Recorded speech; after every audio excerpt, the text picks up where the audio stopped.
शिवाय। ओम नमः शिवाय। ओम नमः शिवाय। विश्वनाथ भगवान की जय। महाकालेश्वर भगवान की, ओंकारेश्वर भगवान की जय। कुबेरेश्वर महादेव की जय। हर हर महादेव, हर हर महादेव, हर हर महादेव।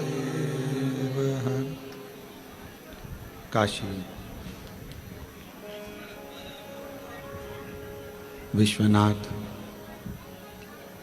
ओगड़दानी त्रिकालदर्शी कैलाशी अविनाशी भगवान शिव, जिनकी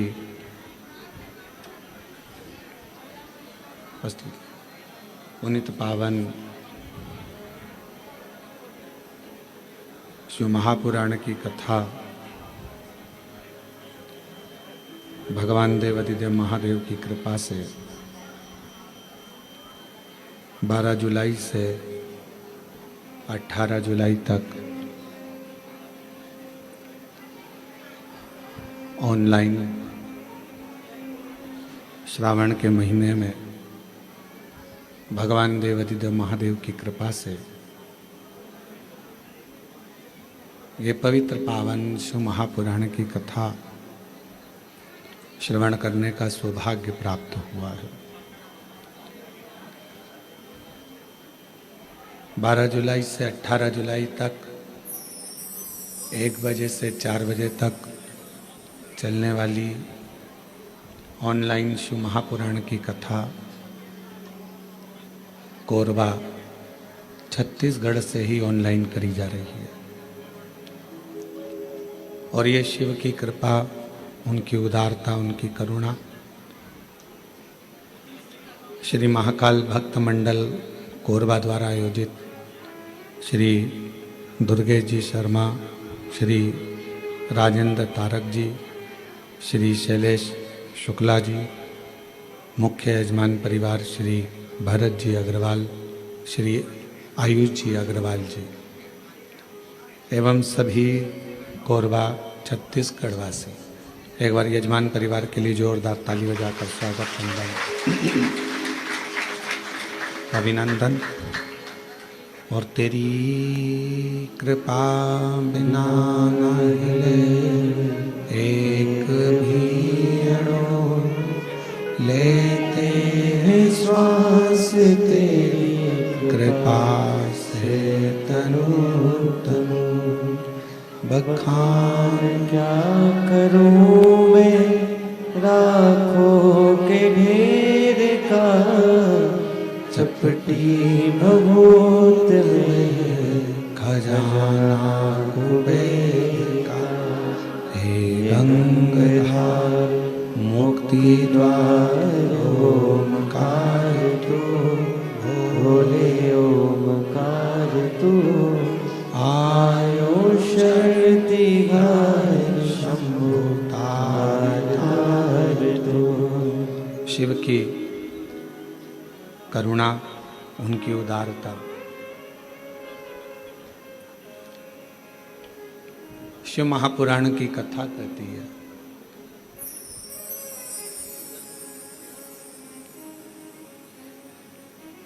83,99,999 योनियां काटकर जो मानव की देह 84 लाखवें नंबर की मिली है। फिर मिलेगी नहीं मिलेगी इसका कोई पक्का नहीं।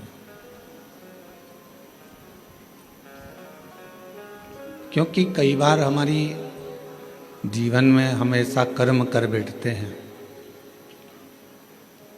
जिन कर्म के कारण हमारा पशु पक्षी जानवर कीड़े मकोड़े इन्हीं की योनियां बार बार मिलती रहती हैं।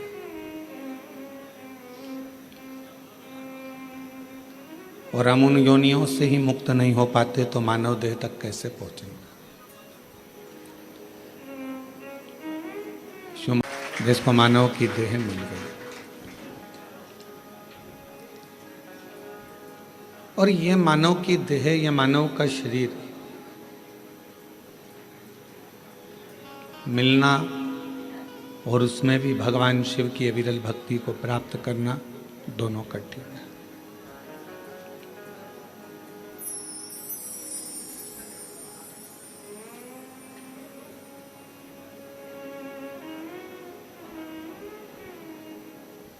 कहते हैं शिव जी को जल चढ़ाने वाले को 3 चीजें अपने आप प्राप्त हो जाती है।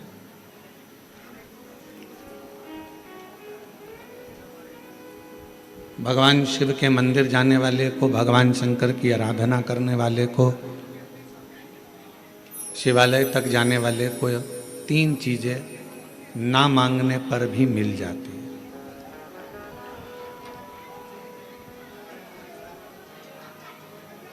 आप नहीं भी मांगेंगे ना, आप भगवान से कुछ भी नहीं मांगेंगे तो भी भगवान ये 3 चीजें आपको दे देगा। भगवान शिव आपको ये 3 चीजें प्रदान कर देगा। वो कौन सी 3 चीजें हैं जो भगवान शिव की देहली पर चढ़ते ही, भगवान शंकर की चौखट को लांघते ही, भगवान शंकर के मंदिर में प्रवेश करते ही अपने आप मिल जाती, बिना मांगे। जैसे कोरबा वालों को ये कथा तो ऑनलाइन है, ये कथा होना थी सीहोर से, पर कोरबा में अगर ये चल रही है और कोरबा के लोग अगर इसको जो भी 100-150 भक्त यहाँ बैठकर अगर कथा सुन रहे हैं तो ये मानकर चलना कि कहीं ना कहीं शिव की करुणा, शिव की कृपा आप पर हो रही है, भगवान शंकर की करुणा। और कोई पिछले जन्म के अच्छे कर्म मुझे बाबा तेरा साथ मिला, कोई पिछले जन्म के अच्छे कर्म मुझे बाबा तेरा साथ मिला। जहाँ सारी दुनिया झुकती है, जहाँ सारी दुनिया झुकती है, मुझे वो आली दरबार मिला, दरबार मिला। कोई पिछले जन्म के अच्छे कर्म मुझे बाबा तेरा साथ मिला, कोई पिछले जन्म के अच्छे कर्म मुझे बाबा तेरा साथ मिला। शिव कथा कह रही है कि शिव जी के मंदिर में जब आप एक लोटा जल लेकर पहुंचते हो, शिव जी के द्वार पर जब आप भगवान देवाधिदेव महादेव की आराधना करने के लिए पहुंचते हो तो 3 चीजें बिना मांगे मिल जाती। आपको मांगना नहीं पड़ता, आपको शिव जी से कहना भी नहीं पड़ेगा, आपको भगवान शंकर से बोलना भी नहीं पड़ेगा और वो 3 चीजें आपको मिल जाए। और बड़े सावधानी से जितने भी शिव भक्त आस्था चैनल पर, कोरबा वासी जो आस्था चैनल पर, फेसबुक, यूट्यूब पर कथा को श्रवण कर रहे हैं, जो कोरबा छत्तीसगढ़ की इस पवित्र धरा से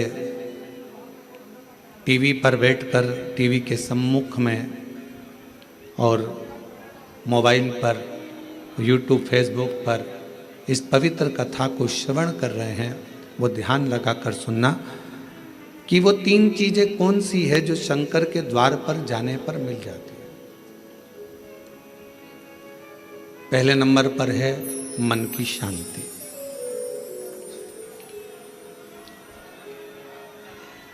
पहले नंबर पर है मन की शांति। जम के बोलो, क्या चीज है?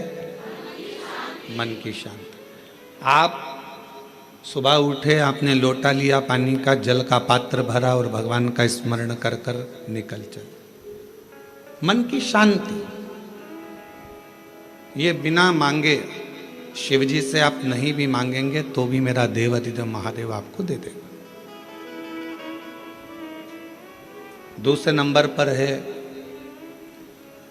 यदि आप गलत दिशा की ओर जा रहे हैं, आपने सवेरे से उठे मंदिर चले गए, मंदिर में एक लोटा जल चढ़ाया, शिव जी की आराधना करी, तो आप मान लो आज आपका दिन ऐसा निकलने वाला था कि आप गलत दिशा में जाने वाले थे, गलत मार्ग की ओर जाने वाले थे, तो शिव जी के दरवाजे पर जाने से, शिव जी को एक लोटा जल चढ़ाने से भगवान शंकर आपको अच्छी दिशा दे देते हैं। ये दूसरे नंबर पर, ये दूसरे नंबर पर। और तीसरे नंबर पर भगवान शिव से आप अगर नहीं भी मांगेंगे और मंदिर तक गए हैं, शिव जी को एक लोटा जल चढ़ाया है, शंकर जी के मंदिर में जाकर आराधना करी है, तो तीसरे नंबर पर मेरे शिव जी आपको सफलता देना चालू कर देते हैं। फिर आप पीछे मुड़कर नहीं देखोगे, आप बढ़ते ही चलोगे। 3 चीजें मेरा देव अधिदेव महादेव बिना मांगे देता है, बिना मांगे। कल कथा में एक बात कही थी, आप लोगों ने सुनी होगी कि माता पिता और देव अधिदेव महादेव ये वृक्ष की जड़ की तरह है। जड़ का काम मालूम है ना आपको? एक वृक्ष की जड़ क्या करती है कि उसमें अपन पानी दे दो तो उसकी पत्तियों तक पानी पहुंच जाता है। वृक्ष की जड़ में पानी दे दो तो फल तक पहुंच जाता है। वृक्ष की जड़ में पानी दे दिया तो फूल तक पहुंच जाता है। आप इतने बैठे हुए हैं या आस्था चैनल पर कथा सुन रहे हैं, ऑनलाइन शिव महापुराण की कथा सावन के महीने में चल रही है, आज कथा का 2 दिवस है। जितने मोबाइल पर सुन रहे हैं वो भी जरा ध्यान लगाना, और टीवी पर सुन रहे हैं वो भी। क्या आप अपने घर के पौधे को, गमले को एक एक पत्ती में पानी अलग से देते हो क्या? जम के बोलो, नहीं। फूल में पानी अलग से देते हो? नहीं। फल में पानी अलग से देते हो? टहनी में पानी अलग से देते हो? नहीं देते। अगर फूल तक पानी को पहुंचाना है, टहनी तक पानी को पहुंचाना है, फल तक पानी को पहुंचाना है, तो जड़ में डाल दिया जाता है। जड़ से पानी पूरे पौधे में, पूरे वृक्ष में पहुंच जाता है। अब राम जी तक अगर तुमको तुम्हारी पूजन पहुंचाना है, भगवान कृष्ण तक तुम्हें अपनी कोई पूजन पहुंचाना है, देवी जी तक तुम्हें कोई पूजन पहुंचाना है, बृहस्पति महाराज, नवग्रह, राहु, केतु, चंद्र, सूर्य, बुध, मंगल, जो भी ग्रह हैं, शनि आदि, उन तक तुम्हें अपनी पूजन पहुंचाना है। अपनी कुल देवी, कुल देवता, पितर देवता, जितने भी देवी देवता हैं, उन तक अगर आपको कोई पूजन पहुंचाना है तो किसकी पूजन करेंगे? तो कहा शंकर भगवान की अगर किसी ने पूजन कर ली तो 33 कोटि देवता तक वो पूजन पहुंच जाए। फिर वो पूजन 33 कोटि देवता तक पहुंच जाएगी। ये जितने भी देव हैं, जितने भी देवता हैं, जितनी भी देवियां हैं, जितने भी देव आदि हैं, चाहे वो पितर देव हों, चाहे कुल देव हों, चाहे वो कुल देवी हो, और जितने भी देवी देवता हैं, ये वृक्ष की पत्तियां, फूल और फल हैं, और मेरा देव अधिदेव महादेव इस वृक्ष की जड़ है। जड़ को पूज लोगे तो सारे वृक्ष के अपने आप पूरी पत्तियों को, पूरे फल को, पूरी पुष्प को पूज दिया जाए।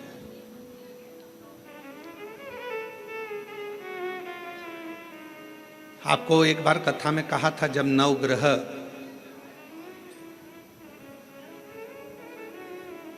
शिव महापुराण की कथा का वाचन किया था तो उसमें वर्णन किया था।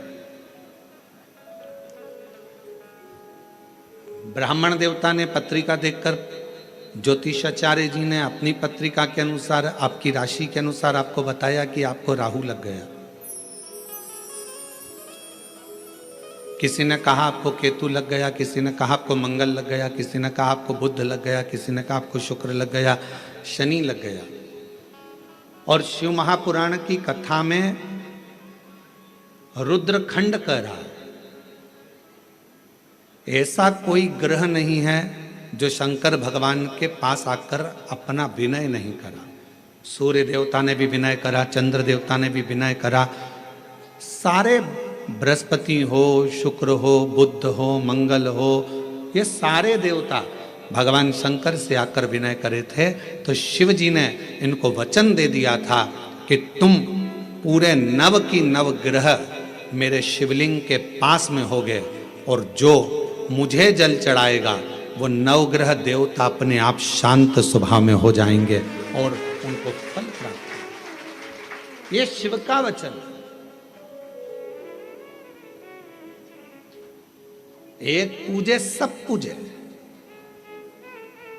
वृक्ष की जड़ में जल दिया, पूरे वृक्ष की पत्तियों में, फल में, फूल में पानी पहुंच गया।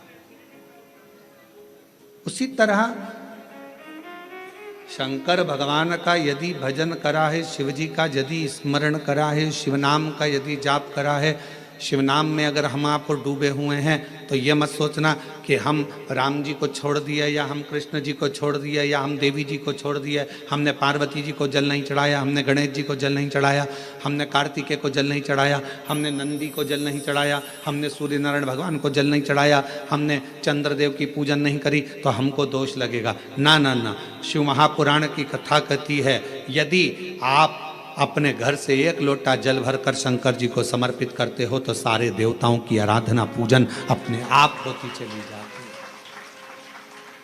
अपने आप। 5 स्थान है जहां पर भगवान शंकर को चढ़ा हुआ जल यदि हम लगाते हैं तो हमारे 9 ग्रह, चाहे शनि हो, चाहे राहु हो, चाहे केतु हो, चाहे बृहस्पति हो, सारे ग्रह हमारे अनुकूल हो जाते हैं। 5 स्थान बताए और बड़े सावधानी से स्मरण करिएगा उन 5 स्थानों का। शिव जी पे चढ़े हुए जल को यदि हम झेल कर अपनी नेत्रों पर लगाते हैं, मस्तिष्क पर लगाते हैं, कर्णों पर लगाते हैं, कंठ पर लगाते हैं और अपने हृदय पर लगाते हैं तो व्यक्ति की जिंदगी में कैसा भी ग्रह का दोष हो वो धीरे धीरे समाप्त होते चलेगा। नेत्र, कर्ण, मस्तिष्क, कंठ और हृदय,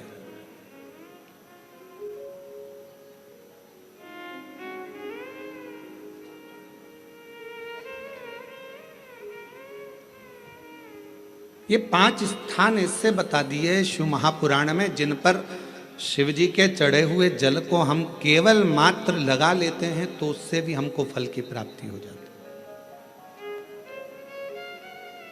है। और शंभु शरणे पड़ी मांगू घड़ी रे घड़ी, दुख काटो दया करी दर्शन हो। शंभु शरणे पड़ी मांगू घड़ी रे घड़ी, दुख काटो दया करी दर्शन हो। 5 स्थान शिव जी को चढ़े हुए जल को लगाने का। पहला स्थान बोलिए, जम के बोलो जरा, नेत्र। दूसरा स्थान कर्ण, तीसरा स्थान मस्तिष्क, चौथा स्थान कंठ और 5वां स्थान अपना हृदय। मात्र ये 5 स्थान शिव जी के चढ़े हुए जल को आप अगर लगा लेते हो तो तुम्हारे ऊपर किसी ग्रह, चाहे शनि हो, चाहे राहु हो, चाहे केतु हो, चाहे मंगल हो, कोई ग्रह आप पर भारी नहीं रह सकता।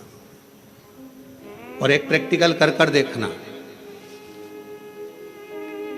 शिव महापुराण सुना करो तो प्रैक्टिकल जरूर करा करो, क्योंकि आपको मालूम पड़ना चाहिए कहीं सियोर वाला महाराज झूठ तो नहीं बोल गया। प्रैक्टिकल जरूर करो और प्रैक्टिकल का फल मिले तो पत्र में जरूर लिखकर भेजो कि हाँ हमने कथा सुनी थी कोरबा की और कथा सुनने के बाद मुझे 3 महीने में जो प्रैक्टिकल करा मैंने, तो उसका फल मिला मुझे। प्रैक्टिकल करो। जिस लड़की को, जिस लड़के को मंगल है, और ब्राह्मण देवता ने यदि आपको कहा कि इनको मंगल है, इसकी शादी में देरी हो रही है, मंगल के कारण अगर शादी रुक रही है, देरी हो रही है, विवाह में देरी हो रही है, तो उस बेटी और बेटे को 3 महीना लगातार शिवजी पे चढ़े हुए जल को इन 5 स्थान पर लगाना प्रारंभ कर दे। 3 महीने के बाद वो खुद कहेगा कि हाँ, हमारा संबंध जम गया, हमें मंगल से कोई दोष नहीं लगा। स्वयं शिव कृपा करते हैं, स्वयं शंकर करुणा।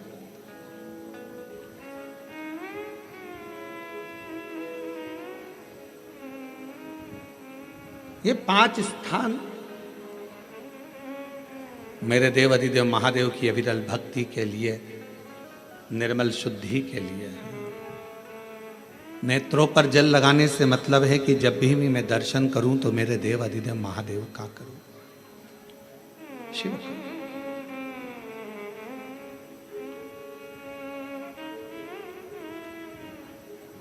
कंठ पर जल लगाने से मतलब है कि मेरे मुख से जो वाणी निकले, और मान लो मेरे मुख से कोई अपशब्द निकल गया तो किसी का बुरा ना हो जाए। कर्णों से जल लगाने से मतलब है कि मेरे कानों के माध्यम से जो शब्द मेरे अंदर जाएं, वो मेरे जीवन का कल्याण करें। मस्तिष्क पर जल लगाने से मतलब है कि मेरे भगवान के चरण का जल, उनकी रज मेरे सिर पर चढ़ी रहे और मेरे जीवन में कभी अहंकार ना आए। हृदय पर जल लगाने से मतलब है कि मेरे हृदय में भगवान शंकर के चरणों का वास नित्य प्रति रहे, हमेशा।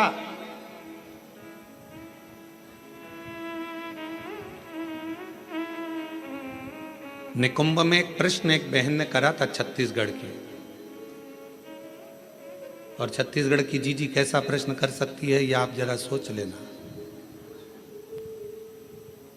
निकुंभ में एक छत्तीसगढ़ की बहन ने प्रश्न किया था, गुरु जी आप कहते हो कि शंकर भगवान के भक्त जब अपने प्राणों को त्याग कर जाते हैं तो शिव धाम में रहते हैं,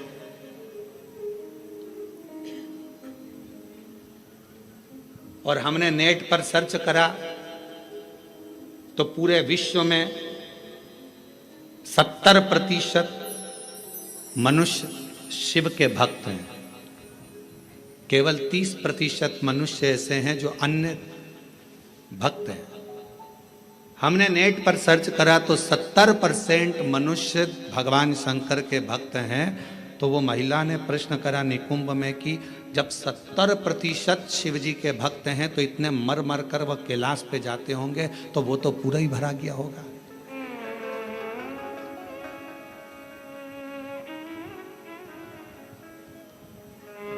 शिव जी अपने भक्त को कहां रखते हैं? भगवान शंकर अपने भक्त को कहां रखते हैं? तो यदि मेरी बहन अगर कथा सुन रही होगी, निकुंभ वाली जिसने प्रश्न किया था, अगर वो कथा सुन रही हो तो उनसे कहूँगा मेरे शंकर भगवान अपने भक्त को कभी भी कैलाश में यहाँ वहाँ नहीं रखते। अपने भक्त को भगवान शंकर अपने दिल में रखते हैं, जहाँ पार्वती जी का स्थान है, जहाँ माँ जगतजननी पार्वती जी का स्थान है, उस स्थान पर भगवान शिव अपने संपूर्ण भक्तों को रखते हैं। फिर कहा अगर ये भक्त अंदर रखे रहते होंगे तो भगवान इन भक्तों को, तो हमारा निवेदन है, बहुत सारी केरियां आना चालू हो गई है, अचार डालने का समय आ गया, और कुछ कुछ मेरी जीजियों ने जीजाओं ने तो डाल भी लिया होगा।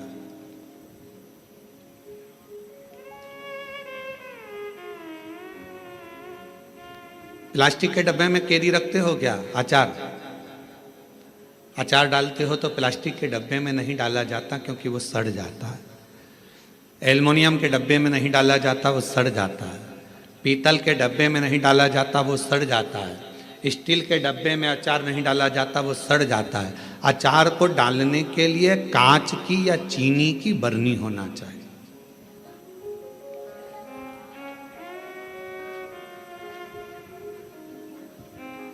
अचार को डालने के लिए कांच की बरनी हो या चीनी की बरनी हो,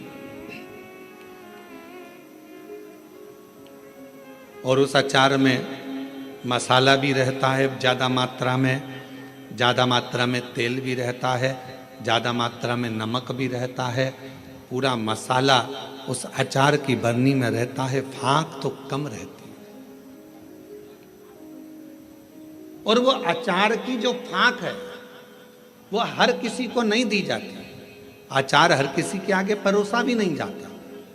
कोई खास आता है तो अचार दिया जाता।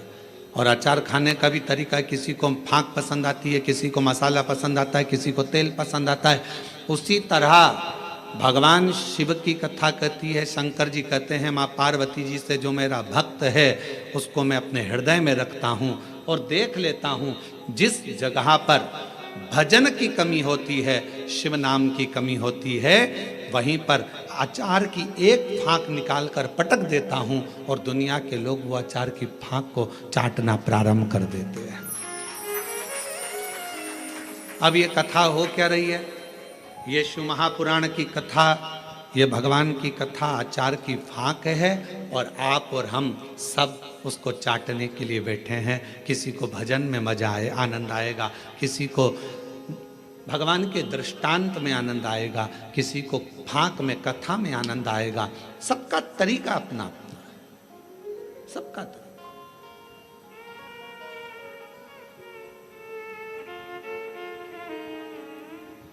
और जब सबका तरीका अपना अपना है, सबका भाव अपना अपना है, अपने अपने तरीके से लोग उस फाँक को चाटते हैं, उस तेल को, मसाले को लेते हैं अपने अपने तरीके। उसको धारण करना, भगवान शंकर कहते हैं कि मेरे नजदीक में आने वाले को, मेरे पास आने वाले को मांगना नहीं पड़ता। मेरे पास अगर आकर कोई, केवल मेरे नजदीक में आकर यदि कोई मेरे द्वार पर देहली को पार कर कर और मेरे करीब में यदि कोई आ जाता है, उसको 3 चीजें शिव जी कहते हैं मैं बिना मांगे देता हूं। वो 3 चीजें कौन सी है? सब लोग बोलेंगे। पहले नंबर पर शांति, दूसरे नंबर पर सफलता और तीसरे नंबर पर दिशा। क्या क्या चीज है? शांति, दिशा, सफलता। आप शिव जी के दरवाजे पर जाना प्रारंभ करें, आप शंकर की चौखट पर जाना प्रारंभ करें, आप शिव जी के दरवाजे पर। अभी आप लोग शिव महापुराण की कथा में आए हो, किसी किसी को हम दिख रहे होंगे, किसी किसी को नहीं दिख रहे होंगे। अब किसी के मन में आएगा कि गुरु जी नहीं दिख रहे हैं, हम कथा में आ गए, तो शिव महापुराण की कथा देखने का विषय नहीं, सुनने का विषय है। आपको जहां मिल जाए, जैसा मिल जाए, उसको धारण करो, श्रवण करो। हमने कई बार कथाओं में कहा आपके घर की टीवी चालू कर दो, आप अपना काम करते रहो, अपने कर्म में लगे रहो और भगवान शंकर की कथा सावन के महीने में, यीशु महापुराण की कथा जो कोरबा छत्तीसगढ़ से ऑनलाइन चल रही है, उसको सुनते रहो, उसको श्रवण करो। जब एक आपके यहाँ आते समय गांव पड़ा था, वहाँ होने वाली थी और वहाँ हाँ कहीं पर, तो वहाँ पानी बहुत गिर गया था। फिर बाद में हम एक दिन के लिए वहाँ आए थे बीच में। वो कथा कैंसिल होकर वो कथा चली गई थी राजनांदगांव में। अब जरा ध्यान से सुनना, कथा का सुनने का तरीका देखिए श्रोता का। राजनांदगांव में कथा गई और वो कथा हुई ऑनलाइन, ऑडिटोरियम से वो कथा चल रही थी। एक महिला, उसका पति, उसका कोई काम हो गया था और उसने वहीं पर कह दिया था ये कथा में यहीं आपके पास में होने वाली थी, तो वो कथा वहाँ नहीं हुई। जहाँ होगी मैं वहाँ पहुँचकर उस कथा को सुनूंगी। दोनों पति पत्नी ने सावन महीने में बरसते पानी के अंदर रोड के बीच में, जहाँ ऑडिटोरियम था उसके आगे रोड के बीच में जो डिवाइडर होता है, उस डिवाइडर पर जो छोटी सी जगह थी, वहां पर छाता रखकर पूरे 5 दिन तक शिव महापुराण की कथा को केवल श्रवण करा। हम उसको ना तो दिखे और ना हम उससे जब सूचना मिली तब रात्रि के समय, क्योंकि दिन में तो भीड़ रह जावे, अब रोड पर लोग बाग सूचना मिल जाती है लोगों को तो फिर लोग एकत्रित होने लगते हैं, ध्यान बल्कि प्रशासन संभालता। हमने प्रशासन से कहा कि वो बेचारे रात्रि के हम 5 दिन से वो कथा सुन रहे हैं और रोड पर बैठे हैं, मिलना है उनसे। उन्होंने कहा गुरुजी भीड़ बहुत हो जाएगी। हमने कहा रात को कौन जा रहा है, चलो। रात्रि का समय था, राजनांदगांव के वहाँ के अगर एसपी और कलेक्टर हों तो उनसे पूछना। तो फिर हम रात को गए, छोटा सा उनने पन्नी पॉलीथीन लगा रखी थी, अंदर दोनों बैठे हुए थे। कोई वहीं राजनांदगांव का कोई भक्त उनके लिए रोज सुबह का भोजन लाता था और कोई भक्त रात का भोजन ला कर दे जाता था। आराम से बैठकर दोनों भोजन कर रहे थे। हमने उनको प्रणाम कर कर कहा, उन्होंने कहा गुरुजी आप? हाँ, आपसे मिलने आए। गुरुजी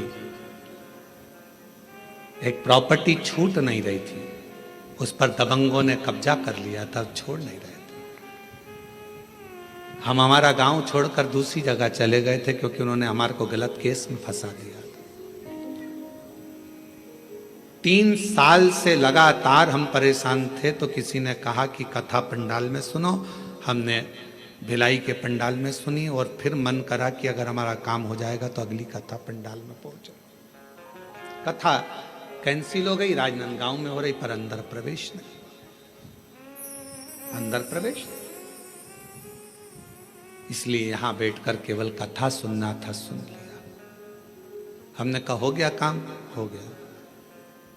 हमने उनको एक ही बात कही, आपकी शिव भक्ति को नमन है कि हम नहीं भी दिखे, शिव महापुराण नहीं भी दिखी, तो भी माइक के बल पर आपने उस कथा का रस तत्व ग्रहण करा है, ये शिव।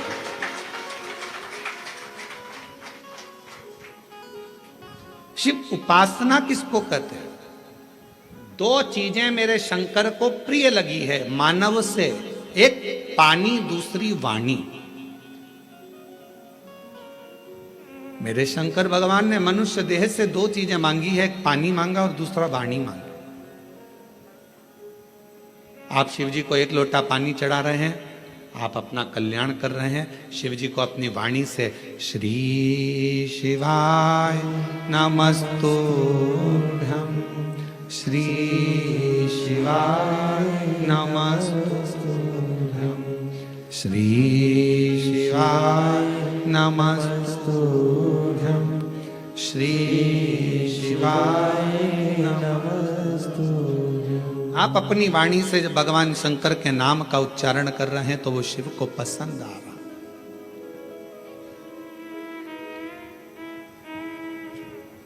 ओम नमः शिवाय का मतलब क्या होता है? शिव जी को मैं प्रणाम कर रहा हूं। श्री शिवाय नमस्तुभ्यम का मतलब क्या होता है? शिव जी को मैं प्रणाम कर रहा हूं। नमः शिवाय का मतलब भी शिव जी को प्रणाम है और श्री शिवाय नमस्तुभ्यम का मतलब भी शिव जी को प्रणाम।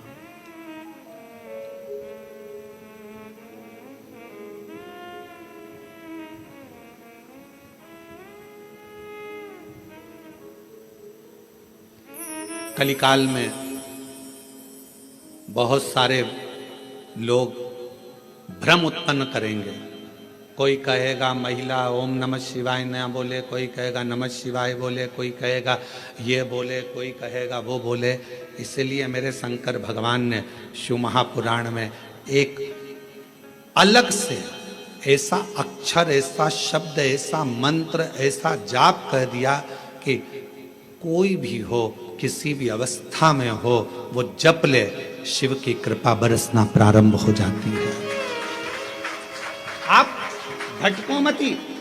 महिला ने ओम कह दिया, उसने शिवाय कह दिया, उसने ऐसा कह दिया, उसने वैसा नहीं। अपन तो शिव महापुराण की विद्येश्वर संहिता में स्पष्ट अक्षर में कहा गया कि श्री शिवाय नमस्तुभ्यम बोलने वाले का मात्र मुख का दर्शन कर लो तो जिंदगी में करे हुए सारे पाप समाप्त हो जाते हैं और अश्वमेध यज्ञ का फल प्राप्त हो जाता है। आप उसका जप करिए, स्मरण करो। किसी शिवालय में दर्शन करने के लिए जा रहे हो तो भगवान शंकर का नाम लेकर श्री शिवाय नमस्तुभ्यम। और हम तो फिर कहेंगे, जब रक्षाबंधन का त्योहार आता है ना, हिंदू सनातन धर्म के जितने त्योहार आते हैं उस समय पर कोई ना कोई बात सामने आ जाती है। फिर कोई कहेगा भद्रा लगा, कोई कहेगा ये लगा, कोई कहेगा वो लगा, कोई कहेगा कल दिवाली मनाओ, कोई क्या आज होली मनाओ, तो कोई कहेगा कब मनाओ। आपका एक निवेदन करेंगे, सनातन हिंदू धर्म के त्योहारों को कई बार विभाजित करने का प्रयास किया जाता है, पर आपका जिस दिन दिल कर जाए और जिस दिन तुम्हारा मन दिल से भगवान शंकर की अविरल भक्ति की ओर जुड़ जाए, उस दिन श्री शिवाय नमस्तुभ्यम कहकर, ओम नमः शिवाय कहकर भगवान का नाम लेकर तुम कुछ भी काम करोगे वो सफलता ही देगा। कभी गलत कर्म नहीं, वो आपको भटकाएगा नहीं, वो आपको विघ्न की ओर नहीं पटकेगा, वो आपको तकलीफ की ओर नहीं पटकेगा। राखी पर रक्षा सूत्र बांध रहे हो, राखी पर राखी बंधवा रहे हो, श्री शिवाय नमस्तुभ्यम बोलकर बांधो तो बहन का भी कल्याण और भाई का भी कल्याण हो, बहन का भी कल्याण और भाई का भी कल्याण। शिव नाम की आराधना से, भगवान शंकर के नाम आराधना से, शिव तत्व की आराधना से, और शिव नाम में कितना बल है, भगवान शंकर के नाम में कितना बल है। कोई पूछे देवऋषि नारद जी की बहन से, देवऋषि नारद जी के भांजे से, देवऋषि नारद जी की बहन का नाम था ऋषिका। जम के बोलो क्या नाम था? ऋषिका। और भांजे का नाम था पर्वत मुनि।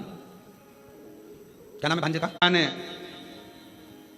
एक बार देवऋषि नारद जी से पूछा कि मुझे शंकर की भक्ति को प्राप्त करना, वो भक्ति मुझे मिल कैसे सकती, मुझे वो भक्ति कैसे मिलेगी? तो कहा, कोई शंकर के मंदिर में जा रहा हो, शिव महापुराण की कथा सुनने के लिए जा रहा हो, शिव का नाम लेने के लिए जा रहा हो, शंकर की भक्ति को कोई धारण कर रहा हो, और कोई शिव में अपना दिल, अपना मन, अपना श्रवण, अपनी इंद्रियां शंकर भगवान में लगाया हुआ हो, यदि उसका मुख तुमने मात्र झूठा करा दिया तो शंकर की भक्ति का फल तुम्हें अधिक से अधिक प्राप्त हो सकता। अब आप लोग उठाकर देखिए, हमारे यहाँ एक शब्द कहा जाता है, भूखे को भोजन और प्यासे को पानी, जय बाबा। जम के बोलो जय बाबा बर्फानी। इतनी ऊपर बर्फानी बाबा बैठे हुए हैं। अमरनाथ जी की गुफा में कथा चल रही है, अमरनाथ जी की गुफा में शंकर जी बैठे हैं, अमरनाथ जी की गुफा में मेरे देवादिदेव महादेव बैठे हुए हैं, और दुनिया के लोग वहाँ लंगर चला रहे हैं, वहाँ भंडारा चला रहे हैं, वहाँ भोजन करा रहे हैं, वहाँ प्यासे को पानी पिला रहे हैं। क्यों? उन्हें क्या फल मिलेगा? तो शिव महापुराण में ऋषिका की कथा कहती है, देवऋषि नारद जी की बहन की कथा कहती है कि ऋषिका, अगर शिव भक्ति की शुरुआत यहीं से प्रारंभ हो जाती है जब कोई शिव भक्त का मुख झूठा करा दे।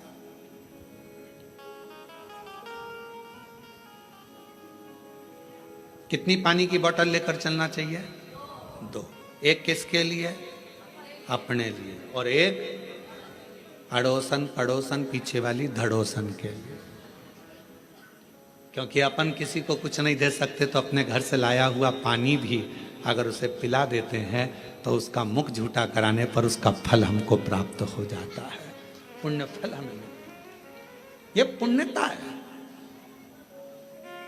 ऋषिका, पहला कार्य करिए कि शंकर जी के भक्त को भाव से, भूखे को भोजन और प्यासे को पानी, जय बाबा कराइए। दूसरा क्रम, यदि कोई शिव भक्त मिल जाए और आपके बीच में वो शंकर का भक्त मिले और उससे भगवान नाम, शिव जी क्या वचन, शंकर की कथा, शंकर का गुणगान, शिव नाम श्रवण करने का यदि सौभाग्य मिल जाए, और भगवान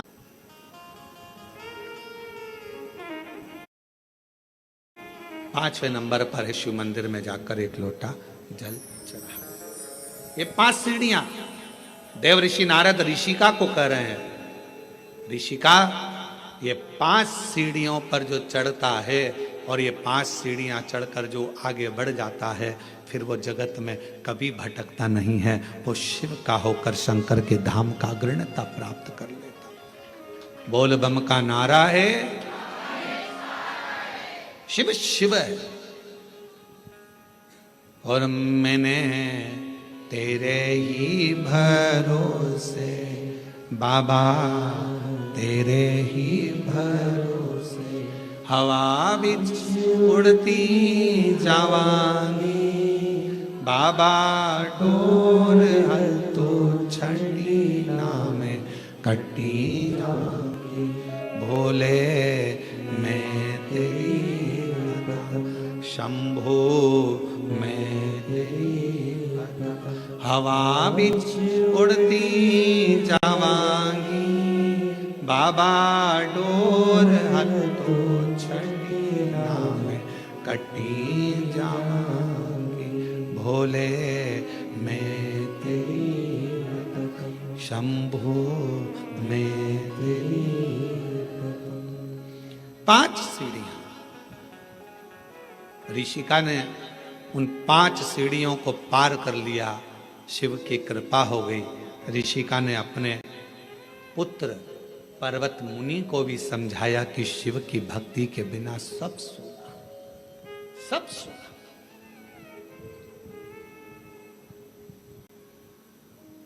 केवल एक ऋषिका ऐसी थी जिसने अपने भाई को लगे हुए श्राप से भी भाई को मुक्त करा दिया था। देवऋषि नारद को दक्ष प्रजापति का श्राप लगा था कि तुम एक जगह नहीं टिक सकते। बोलो लगा था कि नहीं लगा था? जम के तो बोलो जरा, लगा था ना? ए नारद, तुम एक जगह पर नहीं रुक सकते क्योंकि तुम्हें श्राप है मेरा। तुमने मेरे बेटों को सत्संग में लगा दिया। उनको तो सृष्टि की रचना करना थी और तुमने उसको सत्संग में लगा दिया।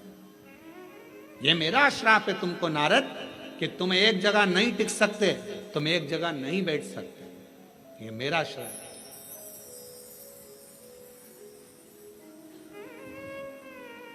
दक्ष प्रजापति ने श्राप दे दिया देवऋषि नारद को कि ये मेरा श्राप है कि तुम एक जगह नहीं टिकोगे। और ऋषिका को मालूम पड़ा, बहन ऋषिका को यह मालूम पड़ा कि मेरे भाई को श्राप लगा है।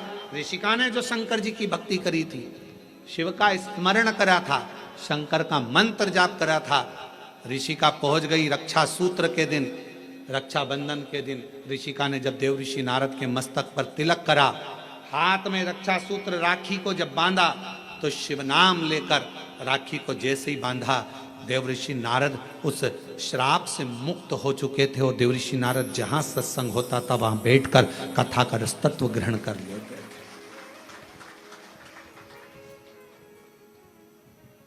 एक बहन के रक्षा सूत्र में, एक रक्षा बंधन के सूत्र में वो बल होता, और उसमें शिव नाम की मूलता।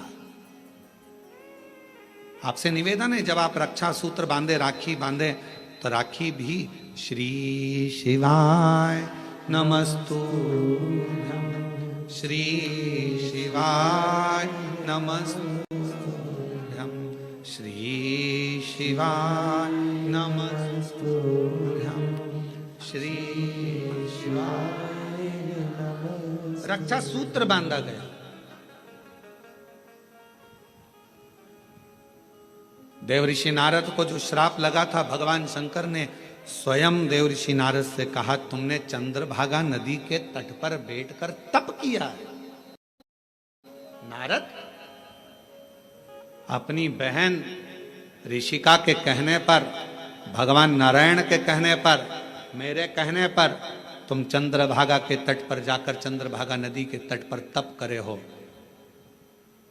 तुमने तप करा तो मैं तुम्हें वर देता हूं कि सत्संग में तुम्हारा दिल, तुम्हारा हृदय, तुम्हारा चित्त रमेगा। पर जिस सत्संग में तुम बैठोगे, जिस प्रवचन को सुनने के लिए बैठोगे, भगवान की भक्ति को श्रवण करने के लिए बैठोगे, वहां तुम्हारे हृदय में प्रश्न भी जागृत होंगे और प्रश्न जागृत होकर उत्तर भी मिलेंगे।